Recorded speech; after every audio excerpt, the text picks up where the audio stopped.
श्री राग महला पहला। तब रथ मिठे मनिए, सुनिए था लोणे, खट तुरसी मुख बोलना, मारण नाथ किए। गुरु जी यहाँ पर जीवों को वाणी के द्वारा समझा रहे हैं कि जिन जीवों ने प्रभु नाम को मन से जपा है, मन से उसको माना है और मन से उसको माना है प्रभु नाम को, वो समझ लीजिए उन्होंने संसार के सारे मीठे रसों का स्वाद चख लिया हो। उनको फिर संसार के ये खट्टे मीठे, खट्टे कसैले और खट्टे मीठे कड़वे आदि रसों का स्वाद से मतलब नहीं रह जाता। सांसारिक पदार्थों से उनकी ये का आकर्षण उनका खत्म हो जाता है, क्योंकि परमात्मा का नाम रसों का महारस है। जिन्होंने मन से चख लिया है, समझ लीजिए सारे मीठे रसों का स्वाद उन्होंने मान लिया है। गुरु जी बता रहे जो लोग सुनते हैं वाणी को, वो समझ लीजिए नमकीन व्यंजनों का स्वाद चख रहे हैं, और जो व्याख्यान करते हैं वो खट तुलसी खट्टे मीठे पदार्थों का स्वाद मान रहे हों।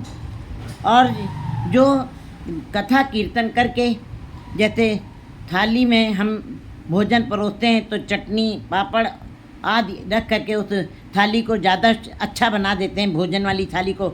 इसी प्रकार जो कीर्तनीय होते हैं, जो साज बाज के साथ कीर्तन करते हैं, वो भी रस छंद अलंकारों के साथ उसके अंदर रस छंद अलंकार रूपी मसाले डाल करके कथा करते हैं और उस नाम को बहुत ही मसालेदार स्वाद वाला बना देते हैं। लेकिन गुरु जी बता रहे हैं कि जिन्होंने प्रभु नाम को मन से मान लिया है, उन्होंने समझ लीजिए सारे ही रसों का स्वाद चख लिया है। 36 अमृत पाओ एक जाको नदर करे। 36 प्रकार के भोजनों का स्वादों का अनुभव वो जीव कर लेते हैं जिनके ऊपर प्रभु की कृपा की नज़र होती है, जिनको पर प्रभु की अपार कृपा हो जाती है। वो 36 प्रकार के भोजन का जितना आनंद होता है वो परमात्मा के नाम में मान लेते हैं। बाबा होर खाना खुशी खुआर, गुरु जी कहते हैं वो खाना खुआरी देता है, वो खाना व्यर्थ है, वो खाना रोगों को जन्म देता है, दुखों को जन्म देता है, पीड़ा को जन्म देता है। जिस खाद्य तन पीड़िया मन में चले विकार, जिस खाने से मन में विकार पैदा होते हैं, मैल पैदा होती है, अच्छे विचारों का समावेश नहीं होता है। मैला भोजन खाने से कहता है जैसा खाओ अन्न वैसा हो जाए मन, जैसा पियो पानी वैसी हो जाए वाणी। इस प्रकार जो जीव ऐसे भोजन जिसके खाने से मन में विकार पैदा होते हैं, विचार अच्छे नहीं पैदा होते हैं, और क्या खाना ख्वार हो जाता है, व्यर्थ में चला जाता है, तो गुरु जी कहते हैं कि ऐसा खाना नहीं खाना चाहिए। कैसा फिर बता रहे हैं, रहाओ रत्ता पैनण मन रत्ता सुपेदी सतदान, नीली स्याही कदा करनी पहरण पैर ध्यान, कमर बंद संतोख का तन जोबन तेरा नाम। गुरु जी बता रहे हैं कि जो मनुष्य मन से परमात्मा का नाम जपते हैं, उन्होंने जो वस्त्र धारण किया फिर वो लाल रंग का होता है। लाल रंग जिसको लगा तिसके वड़ भागा, वो लाल रंग ही परमात्मा के नाम का रंग कहलाता है। परंतु जिन्होंने सफ़ेद वस्त्र धारण किया है, कहते हैं जो जिन जीवों ने मन से कहते फिर अपने अच्छे आचरण को धारण किया है, वो समझ लो सफ़ेद वस्त्र धारण किए हुए हैं। और सुपेदी सतदान नीली स्याही, और जिन्होंने नीली स्याही कदा करनी पहरण पैर ध्यान, जिनके अंदर मैले विचार पैदा होते हैं, जिनके अंदर विकार बने रहते हैं, वो समझ लीजिए नीले वस्त्र धारण किए हैं। कमर बंद संतोख का, कमर बंद जो संतोख रूपी कपड़ा है, कहते हैं ये बिल्कुल संतोष जिनके अंदर आ जाता है, वो समझ लीजिए कमरबंद अपने कमर पे बांधे हुए हैं और संतोष जिनके अंदर आ गया, संतोष रूपी कमरबंद जिन्होंने धारण कर लिया है।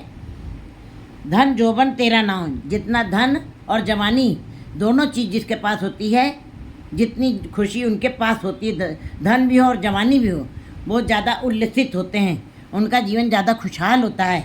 इसी प्रकार जिनके जीवन में संतोष रूपी, जिन्होंने अपने जीवन में संतोष रूपी कमरबंद बांध लिया है, उनके जीवन में बिल्कुल जवानी और धन दोनों जैसे एकत्रित हो गए। जितनी खुशी मिलती है जीव को, उतना ही संतोष रूपी कमरबंद बांधने से जीव को मिलता है। बाबा होर पहनन खुशी ख्वार, गुरु जी बता रहे हैं कि वो पहनना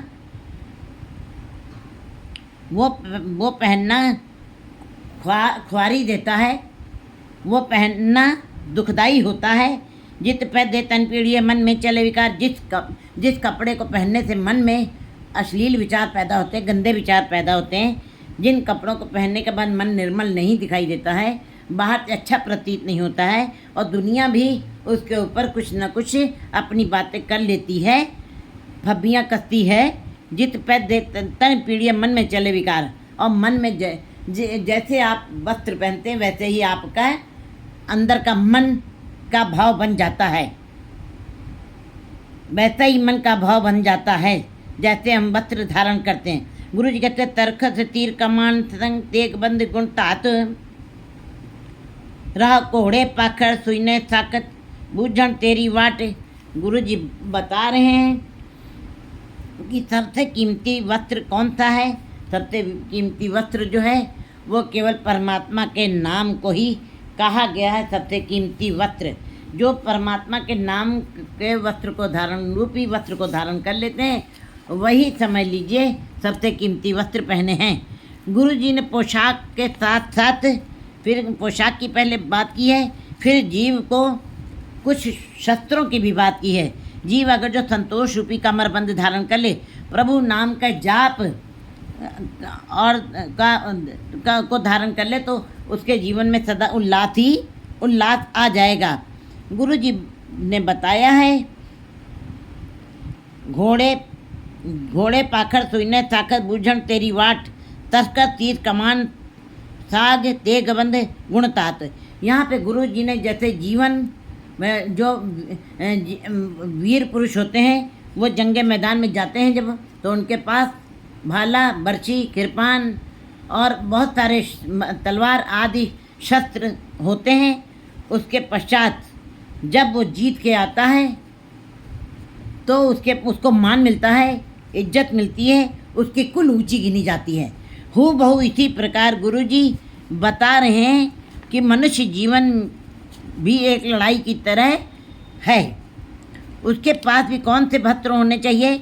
गुरु जी बता रहे हैं जिस तरह की लड़ाई के मैदान में जाते समय जीव के पास बहुत सारे वीर पुरुष के पास बहुत सारे शस्त्र वस्त्र होते हैं, उसी प्रकार मनुष्य को भी ये जीवन रूपी संग्राम में भी कहते हैं, ये जीवन रूपी यात्रा में प्रभु नाम जो है मानो घोड़ा है, और घोड़े के ऊपर जो सोने की काठी है वो कहते हैं वो मनुष्य जीवन, कहते हैं जो प्रभु के गुण हैं वही मानो उसके लिए काठी है।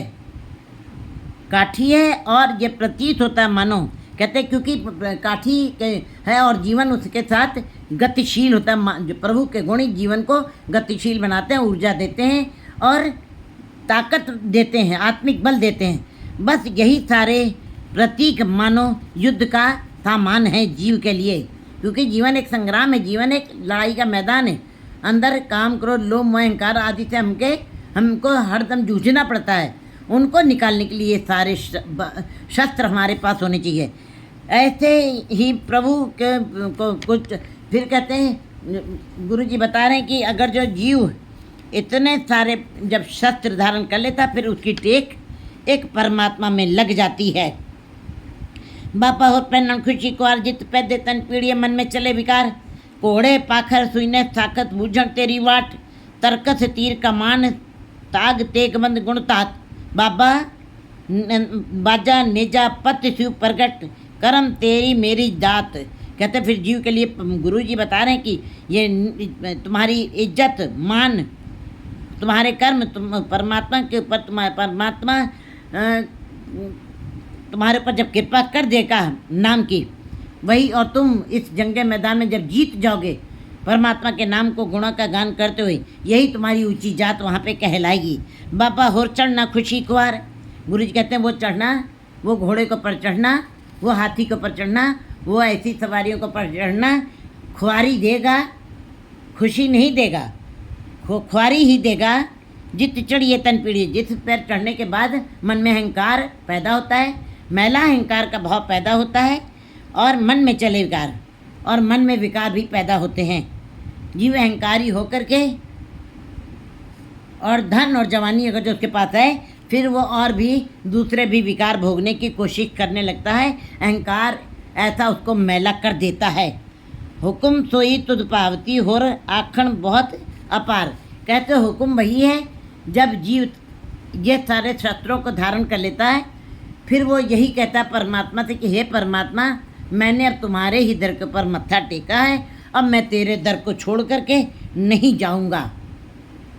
अब मैंने तेरे दर का आसरा पकड़ा है और मैं अब कहीं नहीं जाऊँ। जैसे फरीद जी कहते हैं, बार पराए बैठना साईं मुझे न दे, जे तू है वे रखसी जियो शरीरों ले।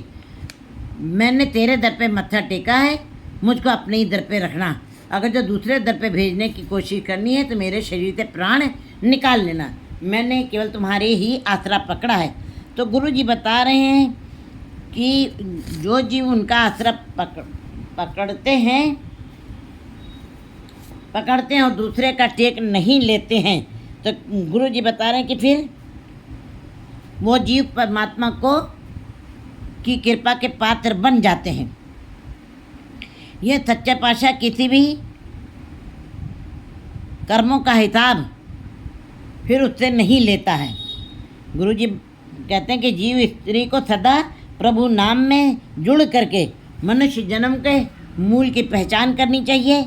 बाबा होर सोना खुशी खुआर, जित सुते तन पीड़िए मन में चिले विकार। ऐसा सोना, ऐसी माया की नींद सो जाना, ऐसी विकार, ऐसी सुख की नींद अच्छे बिस्तरों के ऊपर सो करके, और सुखी नींद तुम सो रहे हो, मायावी नींद तुम सो रहे हो, विकारों की नींद सो रहा है। ऐसी खुशी की नींद जब सो जाता है जीव विकारों में, और उसी का आनंद सांसारिक आनंद लेने लगता है। बाबा होर थोड़ा खुशी को वासनाओं के अंदर अगर जो तुम उस नींद को तुम अगर जो सोना कहते हो, तो ये सोना तुम्हारे अंदर विकार ही पैदा करेगा, तुम्हारे जीवन को खुआरी ही देगा। तुम अपने जीवन के मूल को प्राप्त नहीं कर सकोगे। जित सूते तन पीड़िए, जित सोने पर तुम्हारे मन में मैले विचार चलते हैं, संसारिकता वाले विचार चलते हैं, परिवार वाले विचार चलते हैं, मन में चले विकार, तो ऐसे जीव जो हैं, ऐसा सोना दुखदाई होता है। गुरु जी बता रहे हैं कि तात्पर्य यह है कि जीव आत्मा के लिए संसारिक खुशियाँ व्यर्थ हैं, बस अस्थिर हैं, नष्ट होने वाली है। प्रभु का नाम की लीनता ही सबसे बड़ी खुशी है, और प्रभु का नाम ही सदा स्थिर रहने वाला है। उसी के साथ जीव स्त्री को जुड़ना चाहिए।